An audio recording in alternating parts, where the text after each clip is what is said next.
বিয়ের পরেও বাবা মায়ের কাছে আমাকে বকুনি খেতে হচ্ছে এখনো, চাকরিটা ছেড়ে দিয়েছি বলে।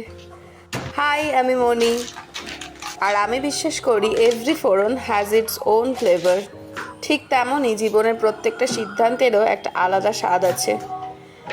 8 বছর চাকরি করার পর কর্পোরেট জীবন থেকে একটু বিরতি নিয়েছি, আর এই নতুন অধ্যায়ে আমি জীবনের টক ঝাল মিষ্টি স্বাদগুলোকে নতুন করে উপভোগ করছি। এখন নিজের ভালোবাসার জায়গাগুলোকে সময় দিতে পারছি, বই পড়ছি, ছবি আঁকছি, আর এই পথে চলতে চলতেই বুঝলাম আমার এই টক মিষ্টি স্বাদ শুধু আমার জীবনে নয়, আমার প্রতিদিনের খাবারেও চাই। Oh my god, heavenly good.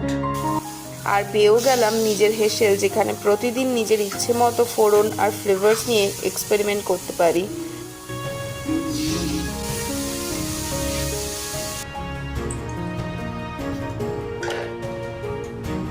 সেই গল্পের অংশ হতে চাইলে ফলো ফোড়ন অ্যান্ড ফ্লেভার্স।